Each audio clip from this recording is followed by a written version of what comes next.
On June 21, 2003, the Chippewas of Kettle and Stony Point First Nation held a dedication ceremony to unveil and introduce the Veterans Monument, which is located at the entrance to the community. The monument was designed and crafted by local artist Bruce Brzett, whose father is a World War II veteran. The monument gives honor and respect to the many community members who volunteered during times of war and the many who continue to serve today. We started having the November 11th ceremonies back in the late 90s, 97, 98, 99, somewhere around there. And what we did was we had a sign done up and the flags and whatnot at the band office here. And Remembrance Day ceremonies had been held years before that, apparently. And I think it was Adge who got them started, and we've acknowledged her for that, for her commitment to our veterans as well. But we restarted them because they hadn't been held for a couple of years. And then that led to discussions about having our own Veterans Monument. Our local community member, Bruce Brzett, whose father is also a veteran, and used to come to our earlier when he was still with us. He would come to our initial ceremonies that we had at the band office, and he actually sculpted the monument that you see there today, which is very, very detailed and very beautiful.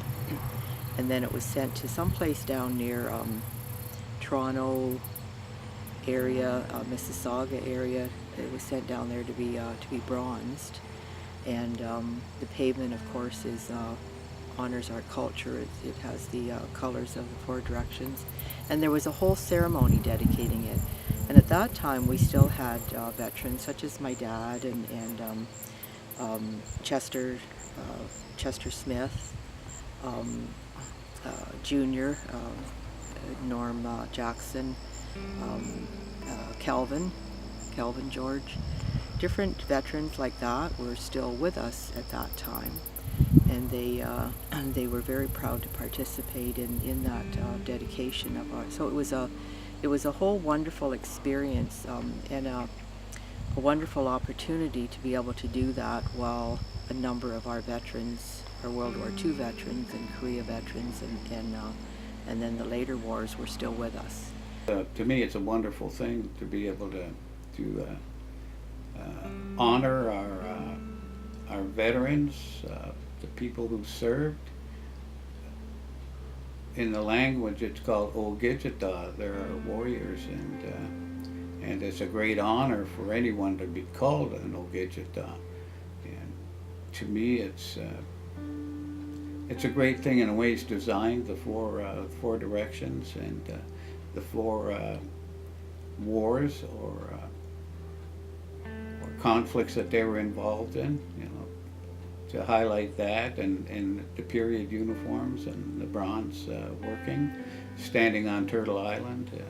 To me, it's and the four colors of the concrete. It's a really good thing, and it does make me feel good, and makes me feel good to see those flags up also. Bruce was very mindful of the need for the detail and the input from our veterans. So I can still remember, because he sculpted that.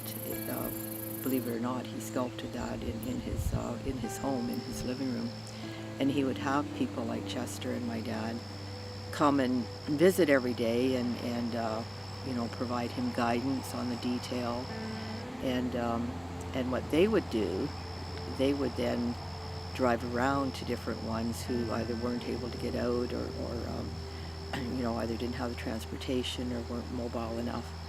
Different ones like Calvin and Norm and whatnot. They would drive around the community and get the input from the other veterans, and then they would take that back to Bruce.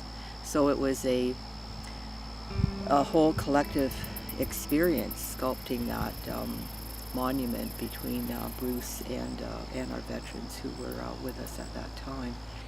Oh, I think it's great to have the monument up there. because it depicts all parts of the wars that was fought by our ancestors. And I especially like the fact that it includes women too, because women from down here went and fought in the war too. And it's especially more meaningful on Remembrance Days. And hats off to Edge for getting this whole thing going. The colors that they have around there, you know, it's just happy for me. And I think it's great. The monument speaks of the fact we've had warriors amongst us ever since the first encounter with the Europeans. Tecumseh is the first one in 1812. We were at war in this country in the 1600s with our indigenous brothers, and Tecumseh kind of came along after the non-native came in and taught us that we had to work together and stick together as a people. I'm very proud to have that monument display that. I'm also very proud of the fact that there's a woman on that monument, because women did serve in all areas of conflict, and they should never be forgotten in their place. I mean, the turnout that we get every year to on November 11th to honor our veterans, and even that is our parade and our you know, having our drum there, and all of the community members coming out to pay tribute to our community veterans. Even the way, you know, the input from our veterans at the time, even in the way that the flags are positioned, it's very important to our veterans to honor details such as that, which are military details, because that is honoring their fallen comrades. I can remember one time, and I spoke to both Chester and my dad at the time. There was discussion about moving our Veterans Day to November 8th, which is Aboriginal Veterans Day. And in the way of elders, they both, you know, kind of nodded and said, well, that's good, and that's fine. But they said, we will find other places to go on November 11th. And they explained in their own way, as elders do, that November 11th to them was about their fallen comrades. So it was very important to them to keep that 11-11-11, and to honor their fellow comrades in that way. So that was really important for me to hear, and for others who heard that at the time. And I know for myself that will always be a teaching that I will always carry. Throughout history, our people have stepped forward to defend what they believe is right: freedom and the protection of homelands and communities. We must never forget our veterans, those who are still with us today, and those who have passed on. Well, Dad, he was all over Europe on his campaign, and I can't remember all the places, but Italy, France, he was in England. At one point, like, he was a sniper. He went ahead of all the rest of the guys, and the snipers made things safe for them to advance. And at one point, there was a bomb that exploded by Dad, and he, nobody knew where he went to, but he was alive. And folks down here, they got a telegram saying that he was killed in action. But what they didn't know was he did survive, and they took him to the hospital in England, and he mended. And right to this day, right up to when he died, he still had shrapnel in his body, in his chest and all that stuff. So, because he was in a residential school and going through the war, He was filled with trauma. My dad really didn't talk a lot about the war. He told me some things. But it must have been difficult for them to leave their home and actually go overseas and fight overseas. He trained in London with the artillery, and he went overseas and met my mom over there, and they were married. But you know, when you think about what happened to them and the way it was like at home here, they didn't have any access to work, things of that nature, and they really weren't treated like the rest of the population in Canada. They couldn't vote. They couldn't even go and buy a bottle of liquor or a case of beer, which, you know, that's not a bad thing, but they should have had that option. And for them to fight for a country that didn't allow those things, to me must have been kind of bittersweet on their part. And once they're over there fighting and going through what they're going through, they're treated equally with the rest of the soldiers.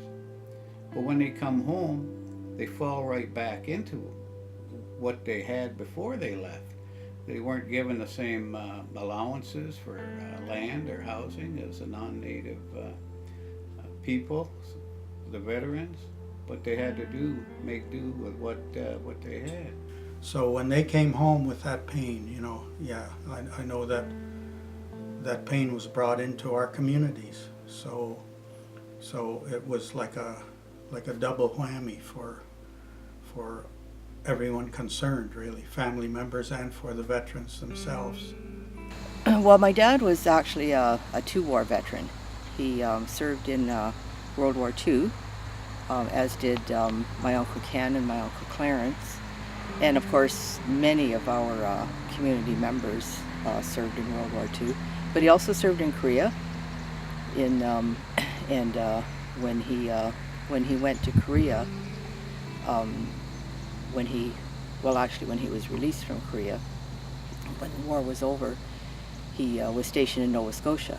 So he stayed in the services for a while, and we lived in Nova Scotia for about 1.5 years, and then came back to Forest. And he was stationed at Wolseley Barracks for a couple of years after that. Our First Nation veterans, our First Nation people who enlisted during the war, that's World War I and World War II, as well as other wars, Korea and whatnot, they weren't called up, they volunteered. Actually, as First Nation people, they weren't allowed to be called up, but they volunteered. And he talked about how certainly a lot of the volunteering was because jobs were scarce, but the big thing too was they had a fairly limited view of the world. So in their mind, if Canada was at war, that was a threat to the people here living at Kettle Point, the people living at Stony Point. So they, were very much willing to volunteer and willing to give up their life if necessary to protect their homeland. So it was very important to them to serve, to volunteer, and to do that honor.